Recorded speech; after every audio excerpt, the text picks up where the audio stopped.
ഞാൻ പ്രതീക്ഷിച്ചിരുന്ന പോലെ അദ്ദേഹം ഒരു ഉത്തരവാദിത്തമുള്ള ഒരു രാഷ്ട്രീയ നേതാവായില്ല. മൈനോറിറ്റീസിന് ഭയമുണ്ട്. കൂടുതൽ ശക്തി പ്രാപിച്ചാൽ എന്താ അവർക്കത് സംഭവിക്കും. അത് എത്രമാത്രം മോദിയുടെ ഗ്യാരണ്ടി കൊടുത്താലും അവരത് വിശ്വസിക്കുന്നില്ല. ഈ 15 വർഷം ഒന്നും നേടിയെടുക്കാൻ ശശി തരൂരിന് കഴിഞ്ഞിട്ടില്ല എന്നുള്ള സത്യമാണ്. ശ്രീ ചന്ദ്രശേഖർ ഒരുപാട് പ്രാധാന്യം നൽകുന്നുണ്ട് തീരദേശം. നമസ്കാരം, ജനവിധിയിലേക്ക് സ്വാഗതം. ജനവിധിയിൽ ഇന്ന് വിദേശകാര്യ നയതന്ത്രജ്ഞൻ ടി.പി. ശ്രീനിവാസനാണ് ഉള്ളത്. നമസ്കാരം സർ. നമസ്കാരം. രാജ്യം തെരഞ്ഞെടുപ്പ് ചൂടിലാണ്. രാജ്യമെങ്ങും വലിയ പ്രചാരണം നടന്നുകൊണ്ടിരിക്കുന്നു. മുന്നണികളെല്ലാം ഏറെ പ്രതീക്ഷയിലാണ്. NDA മൂന്നാം ഊഴത്തിലേക്ക് കടക്കുമോ? എന്താണ് താങ്കളുടെ ഒരു വീക്ഷണം? ഇല്ല, അതുകൊണ്ട് ഒരു ചരിത്രപരമായൊരു തെരഞ്ഞെടുപ്പാണ് ഇത് എന്നുള്ളത് തീർച്ചയാണ്. പല മാറ്റങ്ങളും വരും എന്നുള്ളതും തീർച്ചയാണ്. കാരണം ജനങ്ങൾക്ക് ഈ രാഷ്ട്രീയ പാർട്ടികളിലൊക്കെ വിശ്വാസം കുറഞ്ഞിട്ട് ഇപ്പോൾ ഒരു ഇൻഡിവിജ്വലിസ്റ്റിക് ബേസിസ് ആയിരിക്കുന്നു ഇലക്ഷൻ. ആരാണ് വ്യക്തി എന്നാണ് എല്ലാവരും ചോദിക്കുന്നത്. പാർട്ടി എല്ലാവർക്കും അറിയാം. അപ്പോൾ അതുകൊണ്ട് ഇത് കുറച്ചും കൂടെ ചലഞ്ചിങ് ആണ്. ഓരോ വ്യക്തിക്കും അദ്ദേഹത്തിൻ്റെ കഴിവുകൾ അല്ലെങ്കിൽ അദ്ദേഹത്തിൻ്റെ പ്രസക്തി എല്ലാം ജനങ്ങളുടെ മുൻപിൽ കാണിക്കേണ്ടതായിട്ടുണ്ട്. ഒരു ചിഹ്നത്തിൻ്റെ പേരിൽ ആളുകൾ വോട്ട് ചെയ്യാത്ത സ്ഥിതിയായിട്ടുണ്ട് ഇപ്പോൾ. കാരണം ചിഹ്നത്തിൻ്റെ പേരിൽ പോയാൽ പാർട്ടികളിൽ ഉള്ളിൽ തന്നെ ആരൊക്കെയാണ് കോയലിഷൻ, ഏതാണ് ഇന്ത്യ കോയലിഷൻ, എവിടെയാണ് കമ്മ്യൂണിസ്റ്റ്, എവിടെയാണ് കോൺഗ്രസ് ഒന്നും ആർക്കും ഒരു പിടിയുമില്ല. അപ്പോൾ അതുകൊണ്ട് വളരെ ഒരു പേഴ്സണൽ ഓറിയന്റഡ് ആയിട്ടുള്ള ഒരു ഇലക്ഷനാണിതെന്നാണ് ഞാൻ മനസ്സിലാക്കുന്നത്. വിശേഷിച്ചും തിരുവനന്തപുരത്ത്. NDA പറയുന്നത് 400 സീറ്റ് അല്ലെങ്കിൽ 400-ൽ കൂടുതൽ, അങ്ങനെയാണ് അവരുടെ ഒരു പ്രധാനമന്ത്രി പറഞ്ഞു 400 സീറ്റ്. NDA അങ്ങനെ ഒരു കാര്യം മുന്നോട്ട് വെക്കുന്നത് ഈ പ്രധാനമന്ത്രിയെ മുന്നിൽ കണ്ടുകൊണ്ട് തന്നെയാണല്ലോ. ലോക നേതാവാണ് മോദി. തീർച്ചയായിട്ടും അത് പാർട്ടിയേക്കാൾ ഉപരി രാജ്യത്തിനും ഏറെ ഗുണം ചെയ്തിട്ടില്ലേ ഇപ്പോൾ ഈ 10 വർഷക്കാലത്തെ ഒരു അനുഭവത്തിൽ? അതെ, ഞാനിപ്പോൾ NDA കാൻഡിഡേറ്റിനെ സപ്പോർട്ട് ചെയ്യുന്ന ഈ ഒരേ കാരണം കൊണ്ടാണ് പ്രധാനമായിട്ടും. കാരണം ഇന്ത്യയിലൊരു കണ്ടിന്യൂറ്റിയുടെ ആവശ്യമുണ്ട്. ഇപ്പോൾ ഒരു മറ്റൊരു ഓപ്ഷൻ നമുക്കില്ലാത്ത ഒരു സ്ഥിതിയാണ് ഇപ്പോൾ ഇന്ത്യയിലുള്ളത്. അതിന് അദ്ദേഹത്തിനെതിരായിട്ടൊരു പ്രധാനമന്ത്രിയാകാൻ കഴിവുള്ള ഒരു വ്യക്തി ഇപ്പോൾ നമുക്ക് കാണാനില്ല. അപ്പോൾ അതുകൊണ്ട് 5 വർഷം കൂടി അദ്ദേഹത്തിന് ലഭിച്ചാൽ ഈ 10 വർഷം അദ്ദേഹം നേടിയെടുത്ത സാമൂഹിക, സാമ്പത്തിക, രാഷ്ട്രീയ കാര്യങ്ങൾക്കൊക്കെ ഒരു ഭംഗിയായിട്ടത് മുന്നോട്ട് കൊണ്ടുപോവുകയും അദ്ദേഹം അത് കഴിഞ്ഞ് മിക്കവാറും റിട്ടയറുകയും ചെയ്യുമെന്നാണ് വിശ്വസിക്കുന്നത്. അപ്പോൾ അത് രാജ്യത്തിന് വളരെ ആവശ്യമാണ്. ഇപ്പോൾ ഒരു ഡിസ്റപ്ഷൻ ഉണ്ടായാൽ ഈ വികസനത്തിലും അതുപോലെ നമ്മുടെ വിദേശ നയം എടുത്താലും ഒക്കെ ഒരു ക്രിട്ടിക്കൽ ടൈം. അപ്പോൾ critical time you need A strong prime minister. അതൊരു സ്ട്രോങ് പാർട്ടിയും വേണം, എങ്കിലേ അദ്ദേഹത്തിന് രാജ്യത്തെ നയിക്കാൻ കഴിയുള്ളൂ. അപ്പോൾ അതാണ് ഏറ്റവും പ്രധാനമായത്. അപ്പോൾ എല്ലാവരും ഇങ്ങനെ നോക്കുന്നത് ഒരു വശത്ത് നരേന്ദ്രമോദിയാണ്, മറുവശത്ത് കുറേ ആളുകൾ. കോൺഗ്രസിന് പണ്ടത്തെ പോലെയുള്ള വ്യക്തിത്വമൊന്നുമില്ല. അപ്പോൾ അങ്ങനെ ഇരിക്കുന്ന ഒരു സ്ഥിതിക്ക് അദ്ദേഹത്തിന് അടുത്ത ചാൻസ് കിട്ടും, അല്ലെങ്കിൽ ഇന്ത്യ ജയിക്കുന്നുള്ളതിനെ പറ്റി ആർക്കും സംശയമില്ല. എതിരാളികൾ പോലും പറയുന്നില്ല അദ്ദേഹം ജയിക്കുകയില്ല. അപ്പോൾ അതൊരു വശത്തുള്ളപ്പോൾ അതാണ് നമ്മൾ എൻകറേജ് ചെയ്യുന്നതാണ് വിചാരിച്ചിട്ടാണ് ഞാൻ ശ്രീ രാജീവ് ചന്ദ്രശേഖറിനെ സപ്പോർട്ട് ചെയ്യുന്നത്. ഞാൻ പാർട്ടിയിലൊന്നും ഇല്ലാത്ത ആളാണ്. പക്ഷേ നമ്മുടെ ഉത്തരവാദിത്വം എന്ന് പറയുന്നത് രാജ്യത്തിന് നന്മ വരുന്ന തരത്തിലുള്ള എന്തെങ്കിലും ചെയ്യാൻ കഴിയും. അപ്പോൾ എൻ്റെ ജഡ്ജ്മെൻറ്റിൽ ഇതാണ്: ഒരു വശത്ത് കണ്ടിന്യൂറ്റി, മറ്റൊരു വശത്ത് വികസനം. നമ്മുടെ രാജ്യം ഇന്ത്യ ലോകത്തിന് മുന്നിൽ ഇത്രയേറെ മികവുറ്റ ഒരു രാജ്യം എന്ന് കേൾക്കാൻ തുടങ്ങിയത് ഇപ്പോൾ ഈ 10 വർഷത്തിനിടയിലാണെന്ന് തോന്നുന്നു. താങ്കൾക്കൊക്കെ അതേക്കുറിച്ച് കൂടുതൽ അറിയുന്നുണ്ടാവും അല്ലേ? വിദേശകാര്യ നയത്തെക്കുറിച്ച് പറഞ്ഞുകൊണ്ടാണ് ഞാൻ പറഞ്ഞത്. ഇല്ല, ഓരോ ചരിത്ര സമയത്ത് നമുക്ക് നേതാക്കന്മാരെ കിട്ടും. നമുക്ക് അർഹിക്കുന്ന നേതാക്കളെ, ലോകത്തിന് ആവശ്യമുള്ള നേതാക്കളെ ലഭിക്കും. അപ്പോൾ അവരെടുക്കുന്ന തീരുമാനങ്ങളെല്ലാം അവരുടെ ബുദ്ധിയിൽ, അവർക്കുള്ള അറിവിൽ നിന്ന് എടുക്കുന്ന തീരുമാനങ്ങളാണ്. ഇപ്പോൾ പണ്ഡിറ്റ് നെഹ്റുവിനെ വെല്ലുവിളിക്കാൻ ആരും ആ കാലഘട്ടത്തിൽ 47 മുതൽ 62 വരെ ഇല്ലായിരുന്നു അല്ലേ? അപ്പം അദ്ദേഹത്തിൻ്റെ വ്യക്തിവൈഭവം കൊണ്ട് മാത്രമാണ് ഇന്ത്യക്ക് അത്രയും നല്ല പ്രശസ്തി ഉണ്ടായിരുന്നത്. ഞാൻ വിദേശകാര്യങ്ങളെ പറ്റി പറയുന്നത് 47 മുതൽ 62 വരെ ആയിരുന്നു നമ്മുടെ ഗോൾഡൻ ഇറ ഇൻ ഫോറിൻ അഫയേഴ്സ്. ഇപ്പോഴത്തെ കാര്യം നോക്കിയാൽ പോലും ഇന്നത്തെക്കാളും ഇന്ത്യക്ക് ലോകം ബഹുമാനിച്ചിരുന്ന ഒരു കാലഘട്ടമായിരുന്നു അത്. അപ്പോൾ ആ കാലഘട്ടത്തിൽ അദ്ദേഹം തെറ്റ് ചെയ്തു. 100 ഫോളീസ് ഓഫ് നെഹ്റു എന്നൊക്കെ പറഞ്ഞ പുസ്തകങ്ങളൊക്കെ വരുന്നുണ്ട്. റിഗാർഡ്ലെസ്, അത് നമ്മൾ ഹൈൻസൈറ്റ് കൊണ്ട് പറയുന്നതാണ്. അന്ന് കാശ്മീർ അവിടെ കൊണ്ടുപോയില്ലായിരുന്നു എന്ത് വരുമായിരുന്നു എന്നൊക്കെയാണ് നമ്മൾ അതല്ലല്ലോ. ആ നേതാവിന് ആ സമയത്ത് അന്നത്തെ കാലഘട്ടത്തിൽ എന്ത് ചെയ്യണമെന്ന് അദ്ദേഹത്തിന് തോന്നിയത്, അദ്ദേഹത്തിനുള്ള സപ്പോർട്ട് കാരണം അദ്ദേഹം ധൈര്യമായിട്ട് എടുത്തു. അതിന്റെ കോൺസിക്വൻസ് എന്തായാലും അത് രാജ്യത്തിന് തന്നെ ആണ് വരിക. അപ്പം അദ്ദേഹം സമാധാനത്തിന് വേണ്ടി ശ്രമിച്ചു. അതുകൊണ്ട് പാകിസ്ഥാനുമായിട്ട് യുദ്ധം ചെയ്തില്ല കാശ്മീരിന്റെ കാര്യത്തിൽ, അതുപോലെ ചൈനയുമായിട്ട് ഡിഫൻസ് ബിൽഡ് ചെയ്തില്ല എന്നൊക്കെ നമ്മളിപ്പോൾ പറയുന്നുണ്ട്. പക്ഷെ അന്നതായിരുന്നില്ല. പ്രധാനമന്ത്രി നെഹ്റു എന്ന് പറഞ്ഞാൽ അദ്ദേഹം സമാധാനത്തിന്റെ ഒരു സന്ദേശവാഹകൻ എന്നുള്ള മട്ടിലാണ് ലോകം മുഴുവൻ കണ്ടിരുന്നത്. അതുപോലെ യുദ്ധം ചെയ്യാതെ സ്വാതന്ത്ര്യം നേടിയ ഏക രാജ്യമായിരുന്നു ഇന്ത്യ അക്കാലത്ത്. അന്ന് 52 രാജ്യങ്ങളെ ഉണ്ടായിരുന്നുള്ളൂ, ഇന്ന് 193 രാജ്യങ്ങളുണ്ട്. ആ രാജ്യങ്ങളൊക്കെ എവിടുന്ന് വന്നു? അത് മുഴുവൻ ഇന്ത്യയുടെ ഇൻസ്പിറേഷൻ കൊണ്ടാണ്. സമാധാനത്തോട് നോൺ വയലന്റ് ആയിട്ട് സ്വാതന്ത്ര്യം നേടാൻ കഴിയും എന്നുള്ള. പല രാജ്യങ്ങളിൽ യുദ്ധം ചെയ്യേണ്ടി വന്നു. പക്ഷേ ഇന്ന് 193 രാജ്യങ്ങളിൽ പലതും സ്വതന്ത്രമായത് ഇന്ത്യ സ്വതന്ത്രമായതിനു ശേഷമാണ്. അപ്പൊ അതുകൊണ്ട് ആ കാലഘട്ടത്തിൽ പീസ് ആയാലും ഡിസാർമമെന്റ് ആയാലും ഡെവലപ്മെന്റ് ആയാലും അതിന്റെ ഒരു വക്താവ് പണ്ഡിറ്റ് നെഹ്റു തന്നെയായിരുന്നു. അതുപോലെ ചേരിചേരാ നയം അദ്ദേഹം തന്നെ സൃഷ്ടിച്ചതല്ല, അദ്ദേഹം ഇമാജിൻ ചെയ്തതല്ലേ അത് എത്രയോ രാജ്യങ്ങൾ, ഇപ്പൊ 140 രാജ്യങ്ങൾ നോൺ അലൈൻ മൂവ്മെന്റിലുണ്ട്. അപ്പോൾ ആ കാലഘട്ടത്തിൽ ഇന്ത്യക്ക് ഇതുപോലെയുള്ള പ്രശസ്തി ഇല്ലായിരുന്നു നമുക്ക് പറയാൻ പറ്റില്ല. നമുക്ക് അന്ന് കൂടുതൽ പ്രസക്തി എന്ന് പറയാം. കാരണം നമുക്ക് അന്ന് സാമ്പത്തിക ശക്തിയോ സൈനിക ശക്തിയോ ഇല്ലാത്തപ്പോഴാണ്. നമ്മുടെ വീക്ക്നെസ് പുറത്ത് വന്നത് 62 ചൈനീസ് അഗ്രഷനിലാണ് നമുക്ക് ശക്തി ഇല്ല എന്ന് എല്ലാവർക്കും മനസ്സിലായത്. പക്ഷെ സ്വാതന്ത്ര്യ സമരത്തിന്റെ ശക്തിയും ഇന്ത്യയുടെ പ്രശസ്തിയും നമ്മുടെ ഏഷ്യ, ലൈറ്റ് ഓഫ് ഏഷ്യ, അങ്ങനെയൊക്കെയുള്ളൊരു. അപ്പൊ ഞാൻ പറയുന്നത് എന്താ, ഇന്ന് നമുക്ക് കിട്ടിയിരിക്കുന്ന ഈ സ്ഥിതി 10 കൊല്ലത്തിന് മുമ്പുള്ളതിനേക്കാൾ ബെറ്ററാണ്. പക്ഷെ എല്ലാ കാലത്തിനേക്കാളും ബെറ്ററാണെന്ന് ഞാൻ പറയില്ല. ഇന്ത്യ എപ്പോഴും ഒരു പ്രധാനപ്പെട്ട രാജ്യം തന്നെയായിരുന്നു. ഇപ്പൊ എമർജിങ് ഇന്ത്യ എന്ന് പറയുമ്പോൾ എനിക്ക് പലപ്പോഴും സംശയമുണ്ട്. ഇന്ത്യ എമർജ് ചെയ്തിട്ട് എത്രയും നാളായി. പക്ഷെ ഞാൻ ഈ 10 വർഷത്തെ കാര്യം എടുത്തു പറഞ്ഞു. സാർ ഇപ്പൊ പറയുകയുണ്ടായി മുൻപും ഉണ്ടായിരുന്നു, ഏറ്റവും മികച്ചത് എന്ന് പറയാൻ പറ്റില്ല എന്ന് പറഞ്ഞു. പക്ഷേ ഈ 10 വർഷക്കാലത്തെ വ്യാവസായിക സാങ്കേതിക വിപ്ലവം അത് മുൻപ് ചൈന അടക്കമുള്ള രാജ്യങ്ങൾ പറയുന്നത് കേട്ടിട്ടുണ്ട്, ഇന്ത്യക്ക് അതിനുള്ള ഒരു കഴിവില്ല, അത്തരത്തിലുള്ള ഇടപെടലുകൾക്കുള്ള ശക്തി ഇല്ല ഇന്ത്യക്ക് എന്ന തരത്തിലൊരു വ്യാഖ്യാനമുണ്ടായിരുന്നു. അത് തെറ്റാണ് എന്ന് തെളിയിക്കാൻ കഴിഞ്ഞില്ലേ ഈ 10 വർഷം? അതെ, കാരണം പ്രധാനമന്ത്രി മോദിയുടെ വ്യത്യാസം ഇപ്പം നെഹ്റുവായിട്ട് കമ്പയർ ചെയ്യുമ്പോൾ ഈസ് എ മാൻ ഓഫ് ആക്ഷനാണ്. അദ്ദേഹത്തിന്റെ ഐഡിയോളജി ഒന്നും അല്ലായിരുന്നു നോക്കുന്നത്. ഐഡിയോളജി ഒരു പക്ഷേ നെഗറ്റീവാണെന്ന് വേണമെങ്കിൽ പറയാം. പക്ഷെ അദ്ദേഹത്തിന്റെ ഇടപെടലുകൾ, അദ്ദേഹം തന്നെ പറഞ്ഞതുപോലെ നമ്മൾ ഇന്ത്യ ഒരു സമുദ്രത്തിന്റെ കരയ്ക്ക് നിന്ന് അവിടെ സമുദ്രത്തിലേക്ക് നോക്കി നിൽക്കുകയായിരുന്നു ഇന്ത്യ. അത് ഞാൻ എങ്ങനെ ചെയ്യാൻ പറ്റില്ല, ഞാൻ വെള്ളത്തിലേക്ക് ഇറങ്ങാൻ പോവാണ്. This what is at first എന്നാണ് ആദ്യം അങ്ങനെ പറഞ്ഞത്. അങ്ങനെ വെള്ളത്തിലേക്ക് അങ്ങ് ഇറങ്ങി ഇന്ത്യയുടെ ടെസ്റ്റ് ചെയ്യുകയാണ് അദ്ദേഹം ചെയ്തത്. അപ്പോൾ നത്തിങ് സക്സീഡ്സ് ലൈക്ക് സക്സസ്. അപ്പോൾ അതിന് സക്സസ് എന്ന് പറഞ്ഞത് ഇന്റേണൽ ആയിട്ടുണ്ടാക്കിയ പ്രോഗ്രസ്. പാവങ്ങൾക്ക് വെള്ളം കിട്ടിയൊന്നും അത് വലിയ കാര്യമല്ലേ. അപ്പോൾ ആ ഇന്റേണൽ സക്സസ് അദ്ദേഹം വെളിയിലത്തെ വിദേശ രാജ്യത്തേക്ക് പ്രൊജക്റ്റ് ചെയ്യാൻ തുടങ്ങി. അപ്പോൾ സൈനിക ശക്തി വന്നു. അത് പിന്നെയും ഇപ്പം ഈ ചൈനീസ് അഗ്രഷൻ കഴിഞ്ഞതിന് ശേഷം എല്ലാ ഗവൺമെന്റും സൈനിക ശക്തി വർദ്ധിപ്പിച്ചിട്ടുണ്ട്. പിന്നെ വാജ്പേയിയുടെ കാലത്ത് ആണവായുധം ടെസ്റ്റ് ചെയ്തു. അപ്പോൾ അങ്ങനെ ഒരു ഇന്ത്യ ഒരു അതുപോലെ നരസിംഹറാവുവിന്റെ കാലത്ത് ഇക്കോണമി 11% ഗ്രോത്ത് ഉണ്ടായിരുന്നു. അപ്പൊ ഇങ്ങനെ പലരുടെയും കോൺട്രിബ്യൂഷൻ കൊണ്ട് ഇന്ത്യ ഒരു ശക്തമായിരിക്കുന്ന സമയത്താണ് അദ്ദേഹം വന്നത്.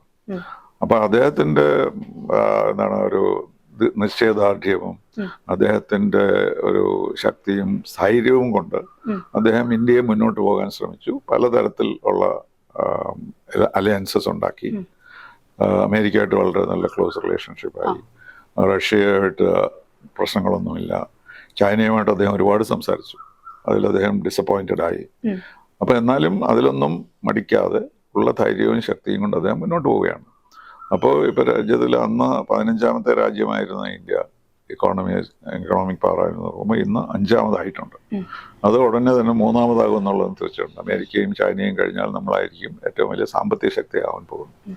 അപ്പൊ ഇതൊന്നും പണ്ടുണ്ടായിട്ടില്ല. പക്ഷെ ഇന്ത്യയുടെ ഇമേജ് മുമ്പലത്തെക്കാളും ബെറ്ററാണ്. പക്ഷെ അത് മുമ്പും നമുക്ക് അതുപോലെയുള്ള ഒരു ഇമേജ് ഉണ്ടായിരുന്നു. അപ്പോൾ അതിൽ നിന്ന് അദ്ദേഹം ബിൽഡ് ചെയ്തതാണ് ഇന്നത്തെ സ്ഥിതി വിശേഷം.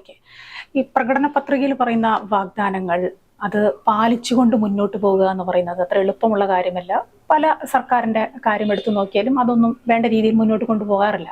പക്ഷേ രണ്ടാം മോദി സർക്കാരിൻ്റെ കാര്യമൊക്കെ എടുത്തു പറയേണ്ടതല്ലേ അത്. ഇപ്പോൾ 370 വകുപ്പ് എടുത്തു കളഞ്ഞത്, പ്രാണപ്രതിഷ്ഠ അയോധ്യയിലെ, CAA, അത്തരം കാര്യങ്ങളൊക്കെ അത് ഒരു ഊർജ്ജസ്വലതയോടെ ധൈര്യത്തോടെ അത് നടപ്പിലാക്കുമ്പോൾ അതും ഒരു മുന്നോട്ടുള്ള പോക്കിന് അതൊരു അനുകൂല ഘടകമാവില്ലേ? തീർച്ചയായിട്ടും അതെ. പക്ഷേ നമ്മൾ പെട്ടെന്ന് ഇങ്ങനെ പ്രോഗ്രസ് ചെയ്യുമ്പോൾ കുറച്ച് അസൂയയും കുശുമ്പും ഒക്കെ മറ്റു രാജ്യങ്ങളിൽ നിന്ന് വരാം. അതുകൊണ്ടാണ് ഇപ്പൊ പൊതുവെ വെസ്റ്റേൺ കൺട്രീസ് ഇന്ത്യയിൽ ഡെമോക്രസി ഇല്ല, വേറൊന്നും പറയാനില്ലല്ലോ അവർക്ക്. അപ്പം ഡെമോക്രസി ഇല്ല, ഇത് ഏകാധിപത്യത്തിലേക്ക് നീങ്ങുകയാണ് എന്ന് അവർ പരസ്യമായിട്ട് പ്രൊജക്റ്റ് ചെയ്യാണ്. നമ്മളോട് നല്ല ഇപ്പൊ അമേരിക്കയായിട്ട് ബന്ധമുണ്ടെങ്കിലും അവർ പറഞ്ഞ് എന്തിനാണ് ഇയാളെ അറസ്റ്റ് ചെയ്തത്, അയാളെ അവർക്കെന്താ കാര്യം? അപ്പം അത് ഉണ്ടാകും എപ്പോഴും. അതുപോലെ കാനഡയുമായിട്ടുള്ള പ്രശ്നം, G20 വലിയ വിജയം കഴിഞ്ഞതിന് പിറ്റേ ദിവസമാണ് കനേഡിയൻ പ്രൈം മിനിസ്റ്റർ പോയി അദ്ദേഹത്തിന്റെ പാർലമെന്റിൽ പറഞ്ഞ് ഇന്ത്യക്കാരെ ഞങ്ങളെ കൊല്ലുന്നു. അതുപോലെ പന്നൂൺ എന്ന് പറഞ്ഞ ഒരാളിനെ പറ്റി ബൈഡൻ പറയുന്നു. അതൊക്കെ ഒരു പ്രൈസ് ഓഫ് സക്സസ് ആണ്. നമ്മൾ വിജയിച്ചതിന്റെ ഒരു വില കൊടുക്കേണ്ടി വരുന്നുണ്ട് നമുക്ക്. ചൈന വന്നില്ല, കാരണം നമ്മൾ ഗ്ലോബൽ സൗത്തിന്റെ നേതാവാകും എന്നുള്ള ഭയം കൊണ്ട് അതിന് ചൈന വരാൻ തയ്യാറില്ല, കാരണം അവർക്കും വേണം ഗ്ലോബൽ സൗത്തിന്റെ നേതൃത്വം. അപ്പോൾ വിജയം തീർച്ചയായിട്ടും ഉണ്ട്. പക്ഷെ വിജയം കൊണ്ട് മാത്രം നമുക്ക് റെക്കഗ്നിഷൻ കിട്ടില്ല, എതിർപ്പുണ്ടാകാം, അത് ഉണ്ടാകുന്നുമുണ്ട്. പക്ഷെ അദ്ദേഹം മുന്നോട്ട് പോകുന്നത് അദ്ദേഹം 2014 ഡിക്ലെയർ ചെയ്ത അതേ പോളിസിയാണ്, നെയ്ബേഴ്സ് ഫസ്റ്റ്. എന്നിട്ട് നെയ്ബേഴ്സ് അത്ര സുഖകരമില്ലാത്ത അന്തരീക്ഷമാണ്, പക്ഷെ എന്നാലും അതിനോട് അദ്ദേഹം മുന്നോട്ട് പോവുകയാണ്. അപ്പോൾ അതുകൊണ്ട് അടുത്ത ഒരു 5 വർഷം കൊണ്ട് തീർച്ചയായിട്ടും എക്കണോമിക് പവർ തീർച്ചയായിട്ടും കൂടും, നമ്മുടെ ഡിഫൻസ് പവർ കൂടും. ഇപ്പോൾ യുദ്ധമൊന്നും ഉണ്ടായില്ലെങ്കിൽ, ചൈന ബോർഡറിലോ അല്ലെങ്കിൽ തായ്വാനിലോ ഒന്നും യുദ്ധമൊന്നും ഉണ്ടായില്ലെങ്കിൽ നമുക്ക് നല്ല പ്രോഗ്രസ്സും ഉണ്ടായിരിക്കും. അപ്പോൾ അതുകൊണ്ട് അദ്ദേഹത്തിൻ്റെ വിജയം ഇപ്പോൾ ആവശ്യമാണ്. നമ്മുടെ സംസ്ഥാനത്തേക്ക് കടന്നാൽ 2019 19 സീറ്റാണ്, 20-ൽ 19 സീറ്റും UDF കൈയടക്കുകയുണ്ടായി. ആ ഒരു രീതിയിലേക്ക് തന്നെ കടക്കുമ്പോൾ ഇപ്പോൾ 2024 ഈ തെരഞ്ഞെടുപ്പിലും അതിനൊരു സാധ്യത കാണുന്നുണ്ടോ? തോന്നുന്നില്ല എനിക്ക്. പക്ഷെ അവർക്കായിരിക്കും മെജോറിറ്റി കിട്ടുക. ഈ 20-ൽ മെജോറിറ്റി മിക്കവാറും കോൺഗ്രസ് പാർട്ടിക്ക് തന്നെ ആയിരിക്കും. കാരണം BJP ഇതുവരെ കേരളത്തിൽ ഒരു അടിയുറച്ച സപ്പോർട്ടില്ലല്ലോ. വ്യക്തികളുടെ പേരിലാണ് ഇപ്പോൾ നമ്മൾ അവർ മത്സരിക്കുന്നത്. അപ്പോൾ ഒരിടത്തൊരു ചന്ദ്രശേഖർ, മറ്റൊരു വശത്ത് മുരളീധരൻ, അങ്ങനെ പേഴ്സണാലിറ്റിയാണ് അവർ ശ്രമിക്കുന്നത്. കാരണം ഒരു പൊളിറ്റിക്കൽ ബേസ് BJPക്ക് കേരളത്തിലില്ല. അത് കാരണം അറിയാമല്ലോ, മൈനോറിറ്റീസിന് ഭയമുണ്ട്. കൂടുതൽ ശക്തി പ്രാപിച്ചാൽ എന്താ അവർക്കത് സംഭവിക്കും. അത് എത്രമാത്രം ഗ്യാരണ്ടി, മോദിയുടെ ഗ്യാരണ്ടി കൊടുത്താലും അവരത് വിശ്വസിക്കുന്നില്ല. 2019-ൽ ന്യൂനപക്ഷങ്ങളുടെ ഒരു ഇടപെടൽ ഉണ്ടായിരുന്നു, പിന്നെ അതുണ്ടായിരുന്നു. പക്ഷേ അന്ന് ശബരിമല ഉണ്ടായിരുന്നല്ലോ. അതെ, പക്ഷെ ഇത്തവണ അതൊന്നുമില്ല. അതുകൊണ്ട് തന്നെ 19 എന്നുള്ളത് താഴേക്ക് തന്നെ പോകും എന്നാണ് എനിക്കും തോന്നുന്നത്. തിരുവനന്തപുരത്തേക്ക് വന്നാൽ, തിരുവനന്തപുരം BJPയുടെ A ക്ലാസ് മണ്ഡലമാണ്, എന്നും ശ്രദ്ധേയമായ മണ്ഡലം, പ്രഗത്ഭർ പലരും മാറ്റുരച്ചിട്ടുള്ള മണ്ഡലമൊക്കെയാണ്. ഇത്തവണ ജയിച്ചിട്ടില്ല. അതെ, ജയിച്ചിട്ടില്ല. വിശ്വപൗരൻ മാത്രമാണ് ജയിച്ചത് അല്ലെ. 3 പ്രാവശ്യം കഴിഞ്ഞ് ഇനിയിപ്പോ 4ാം ഘട്ടത്തിലേക്ക് അദ്ദേഹം നിൽക്കുകയാണ്. പക്ഷേ ഇത്തവണ എന്തിനാണ് സാധ്യത? രാജീവ് ചന്ദ്രശേഖരൻ മോശമല്ല. ഞാനിപ്പോ രാജീവ് ചന്ദ്രശേഖരന്റെ ക്യാമ്പയിന്റെ ചെയർമാനാണ്. എന്തിനാണ് ചെയർമാൻ ആയത്? അദ്ദേഹത്തെ വിജയിപ്പിക്കണം എന്നുള്ളതാണ്, അല്ലാതെ വേറൊരു ഉദ്ദേശം എനിക്കില്ല. അപ്പോൾ അതുകൊണ്ട് അദ്ദേഹത്തിന്റെ രാഷ്ട്രീയമോ അല്ലെങ്കിൽ അതിന്റെ ഐഡിയോളജിയോ ഒന്നും ഞാൻ ചർച്ച ചെയ്യാറില്ല, എൻ്റെ ആവശ്യമില്ല. അപ്പോൾ ഇതിന്റെ പ്രധാന കാരണം എനിക്ക് തോന്നുന്നു, ഈ 15 വർഷം ഒന്നും നേടിയെടുക്കാൻ ശശി തരൂരിന് കഴിഞ്ഞിട്ടില്ല എന്നുള്ള സത്യമാണ്. ഞാൻ അദ്ദേഹത്തിന്റെ ഫസ്റ്റ് ക്യാമ്പയിനിൽ ഞാൻ പാർട്ടായിരുന്നു. അദ്ദേഹം, ഞങ്ങൾ പല സുഹൃത്തുക്കളായിരുന്നു അമേരിക്കയിൽ. അത് കഴിഞ്ഞ് ഇവിടെ വന്നപ്പോഴും മലയാളം പഠിപ്പിക്കുന്നത് മുതൽ ഒരുപാട് കാര്യങ്ങൾ ഞാൻ അദ്ദേഹത്തിന് ചെയ്തു കൊടുത്തു. എൻ്റെ ഒരു ബുക്ക് തന്നെയുണ്ട് അദ്ദേഹത്തിന്റെ ക്യാമ്പയിനെ പറ്റി. പക്ഷേ ഞാൻ പ്രതീക്ഷിച്ചിരുന്ന പോലെ അദ്ദേഹം ഒരു ഉത്തരവാദിത്തമുള്ള ഒരു രാഷ്ട്രീയ നേതാവായില്ല. ഐക്യരാഷ്ട്ര സംഘടനയിലെ പ്രവർത്തനം മറ്റു തരത്തിലുള്ളതാണല്ലോ. അപ്പോൾ ഇവിടെ ഈ 15 കൊല്ലം അദ്ദേഹത്തിന് നേടിയെടുക്കാൻ കഴിയാത്ത കാരണം ഒന്ന്, അദ്ദേഹം ഒരു ഇൻസൈഡറായിട്ട് നമ്മൾ ഒരിക്കലും അദ്ദേഹത്തെ കണ്ടിട്ടില്ല. അദ്ദേഹത്തിന്റെ വേഷവും ഭാവവും ഒക്കെ കോൺഗ്രസ്സുകാർ കാണുമ്പോൾ ഇതാര് എന്നുള്ള ഒരു ഇതാണ്. അത് ഞാൻ അദ്ദേഹത്തോട് തന്നെ പണ്ടേ പറഞ്ഞിട്ടുള്ള കാര്യമാണ്. You should be an insider. ഇതിപ്പോൾ കോൺഗ്രസ്സുകാരിരിക്കുന്ന ഒരു സമൂഹത്തിലേക്ക് അദ്ദേഹം കടന്നു വന്നാൽ ഏതോ ഒരു ഞാൻ അല്ലെങ്കിൽ ഒരു മറ്റൊരു പ്ലാനറ്റിൽ നിന്ന് വന്ന ഒരു വ്യക്തിയെ പോലെയാണ് അപ്പോൾ അങ്ങനെയുള്ള ഒരു റിലേഷൻഷിപ്പാണ് ഉള്ളത്. അത് ഒരു കംഫർട്ടബിൾ ലീഡർഷിപ്പിനുള്ളതല്ല. അതൊന്നാണ്. രണ്ടാമത് ഡൽഹിയിലും ശത്രുവാണ്, തിരുവനന്തപുരത്തും ശത്രുവാണ് ഗവൺമെന്റ്. പിന്നെ എന്ത് ചെയ്യാൻ പറ്റും? എം പിക്ക് അദ്ദേഹത്തിനായിട്ടുള്ള എക്സിക്യൂട്ടീവ് പവറൊന്നും ഇല്ലല്ലോ. എം പിയുടെ ജോലി എന്ന് പറഞ്ഞാൽ അവിടെ പോയി നമ്മുടെ കേസ് വാദിക്കുക, ഇവിടെ വന്ന് നമ്മുടെ കേസ് വാദിക്കുക. അപ്പം രണ്ട് സപ്പോർട്ടും ഇല്ല. ഒരു സമയത്ത് രണ്ടും കേരളത്തിലും അവിടെയും അധികാരം ഉണ്ടായിരുന്ന ഒരു ചെറിയ കാലഘട്ടം ഉണ്ടായിരുന്നു. പക്ഷെ കൂടുതൽ സമയവും അദ്ദേഹം രണ്ട് ഗവൺമെന്റുകളുമായിട്ട് ഇടപെടാനും അവരോട് സൗഹൃദം പാലിക്കാനും ഒക്കെ ശ്രമിച്ചു. പക്ഷെ ഒന്നും നടന്നിട്ടില്ല എന്നുള്ളത് സത്യമാണ്. അദ്ദേഹത്തിന്റെ ആദ്യത്തെ ഘട്ടം അദ്ദേഹത്തിന്റെ പാർട്ടി തന്നെയായിരുന്നു. UPA സർക്കാരിന്റെ കാലത്താണ്. ഒരു കാലത്ത് 8 മന്ത്രിമാർ കേരളത്തിൽ നിന്നുണ്ടായിരുന്നു. അത് അല്ല, ആ കാലഘട്ടത്തിൽ ഞാൻ പറഞ്ഞു ഈ ഏറ്റവും അടുത്ത ടേമില്, ഇപ്പോഴത്തെ ടേമില് അദ്ദേഹത്തിന് വലിയ ഡിസഡ്വാൻറ്റേജ് ഉണ്ടായിരുന്നു. അപ്പോൾ അദ്ദേഹം ഒരു വ്യക്തി പ്രഭാവമുള്ള ആളെന്നുള്ളതിൽ കഴിഞ്ഞ് അദ്ദേഹത്തിനൊരു പൊളിറ്റിക്കൽ സപ്പോർട്ട് കിട്ടിയിട്ടില്ല. അതൊരു കാര്യം. രണ്ടാമത്തേത്, ഇവിടെ മാറ്റം ആവശ്യമാണ്. നമുക്കൊരു പുതിയ മെമ്പർ ഓഫ് പാർലമെന്റ് വേണം. അത് പൊളിറ്റിക്കൽ ലീഡർഷിപ്പിനേക്കാളും പ്രാധാന്യം അദ്ദേഹത്തിന്റെ കഴിവും, അദ്ദേഹത്തിന്റെ അക്സെപ്റ്റബിലിറ്റി ഇൻ ഡൽഹി, അദ്ദേഹത്തിന്റെ ഫ്യൂച്ചർ, ഇത് ജയിച്ചാൽ അദ്ദേഹം എന്തായിരിക്കും എന്നുള്ളത്, ഇതെല്ലാം കണക്കാക്കുമ്പോൾ അദ്ദേഹത്തിന്റെ വിജയം നമുക്ക് അനിവാര്യമാണ്. ആ ഒരൊറ്റ കാരണം കൊണ്ടാണ് ഞാൻ അദ്ദേഹത്തിന്റെ ക്യാമ്പയിനിൽ ചേർന്നിട്ടുള്ളതും അദ്ദേഹത്തിനെ സഹായിക്കാൻ ശ്രമിക്കുന്നത്. എനിക്ക് കിട്ടുന്ന റിപ്പോർട്ടുകളിൽ നിന്ന് അദ്ദേഹം വിജയിക്കുമെന്ന് തന്നെയുള്ള തീർച്ചയായിട്ടും പറയുന്നത്. പക്ഷെ എല്ലാവരും പൊളിറ്റിക്കൽ മാറ്റങ്ങൾ വരും, ചിലർ അങ്ങോട്ടും ഇങ്ങോട്ടും ഒക്കെ മാറ്റി വോട്ട് ചെയ്യും എന്നൊക്കെയുള്ള ഭയം എല്ലാവർക്കും ഉണ്ട്.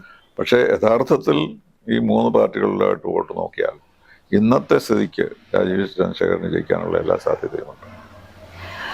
തിരുവനന്തപുരത്തെ വോട്ടർമാർ മുന്നോട്ട് വെക്കുന്ന പല ആവശ്യങ്ങളുമുണ്ട്. അത് ശശി തരൂരിനെ പോലെയുള്ള ആളുകൾ പറയുന്നത് അത് രാഷ്ട്രീയപരമായി അത് മുന്നോട്ട് കൊണ്ടുപോകാൻ പറ്റാറില്ല. അദ്ദേഹം നേരത്തെ താങ്കൾ പറഞ്ഞ പോലെ തന്നെ സർക്കാരിൻ്റെ കാര്യമൊക്കെയാണ് പറയുക, BJP സർക്കാരാണ്, അങ്ങനെയൊക്കെയാണ് പറയാറുള്ളത്. പക്ഷെ അതിനപ്പുറത്ത് ഒരു ജനപ്രതിനിധി എന്ന് പറയുമ്പോൾ സാധാരണക്കാരിലേക്ക് ഇറങ്ങിച്ചെല്ലണം വേണ്ടേ? അതിന് പലപ്പോഴും ശശി തരൂരിന് കഴിയാറില്ല. അങ്ങനെയുള്ള പരാതികൾ ഞാൻ കേട്ടിട്ടുണ്ട്. ആക്സസിബിലിറ്റി ഇല്ല എന്നുള്ളത് അതൊക്കെ ഞാൻ കേട്ടിട്ടുള്ളതാണ്. അദ്ദേഹത്തിന് ഒരു വെരി ഇൻഡിവിജ്വലിസ്റ്റിക് ആയിട്ടുള്ള ഒരു വ്യക്തിയാണ് അദ്ദേഹം. ഒരുപാട് കഴിവുകളുള്ള ആളാണ്. അപ്പോൾ അതിലൊക്കെ അങ്ങനെ എൻജോയ് ചെയ്യുകയാണ് അദ്ദേഹം.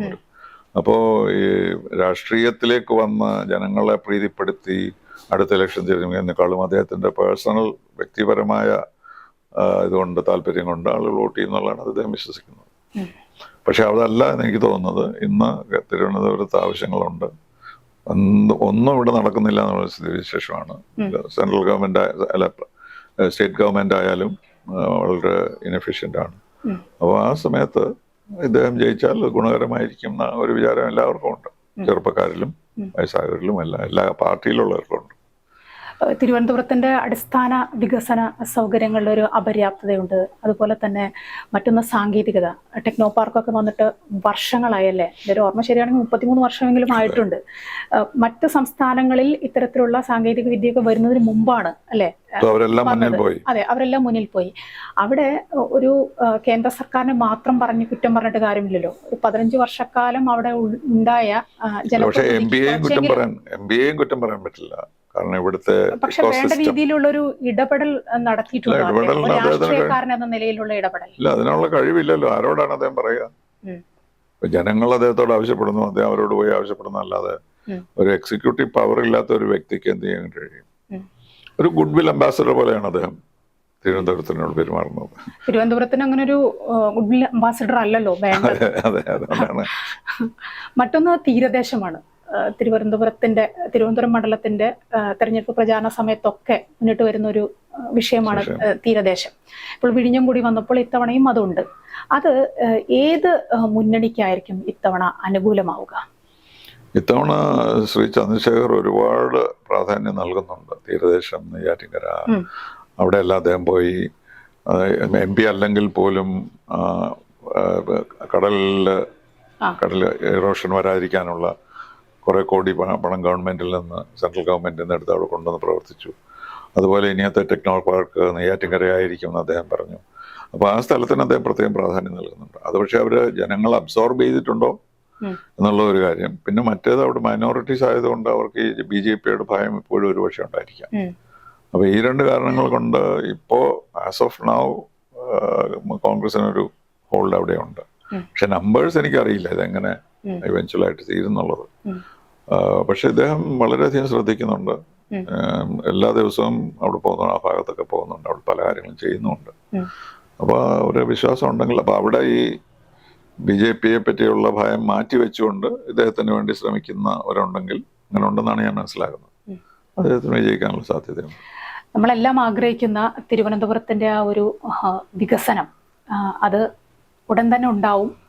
അതിന് സഹായിക്കുന്ന ജനപ്രതിനിധികളെ നമുക്ക് ലഭിക്കുമെന്ന് നമുക്ക് പ്രതീക്ഷിക്കാം. നമ്മൾ അർഹിക്കുന്നവരെ നമുക്ക് കിട്ടുള്ളൂ.